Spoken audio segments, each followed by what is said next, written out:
L'arbitrage présente plusieurs avantages, mais je pense qu'il faut distinguer deux sortes d'avantages. Il y a des avantages qui sont relatifs et des avantages décisifs. Bon, les avantages relatifs, c'est la confidentialité. L'arbitrage, en principe, reste confidentiel, mais en matière internationale, ce n'est pas nécessairement le cas. Et de toute façon, comme ensuite il peut y avoir un contrôle judiciaire, au moment où on se retrouve devant le juge étatique, il n'y a plus de confidentialité. L'arbitrage peut être plus rapide.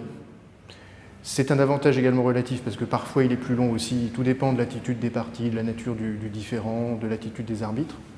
Il peut être moins coûteux, ce qui est paradoxal parce que l'arbitrage a un certain coût étant donné qu'on paye les arbitres et que les avocats souvent facturent plus que dans une procédure judiciaire, mais on dit que ça peut être plus économique si ça permet de résoudre un litige rapidement puisque la rapidité peut aussi induire une économie par ailleurs.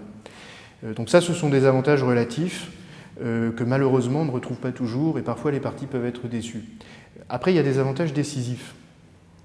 Le premier avantage décisif, c'est le fait que l'arbitrage est très souple à condition de respecter certains principes élémentaires. On peut organiser la procédure un peu comme on veut, on peut choisir les arbitres comme on veut, on peut choisir notamment des arbitres en fonction de leurs compétences.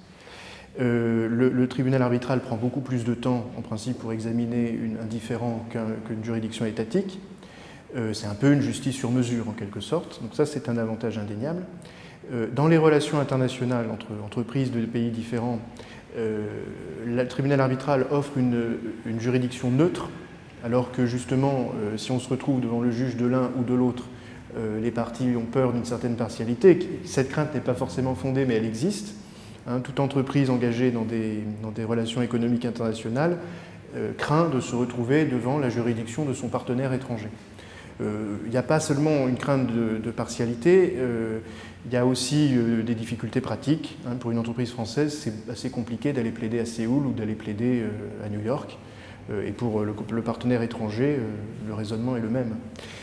Donc cette neutralité du tribunal arbitral est recherchée en matière internationale.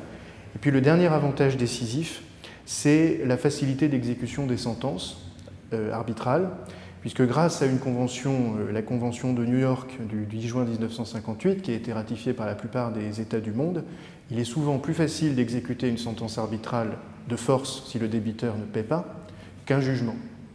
Il y a beaucoup de pays où c'est plus facile d'exécuter une sentence arbitrale qu'un jugement français, par exemple.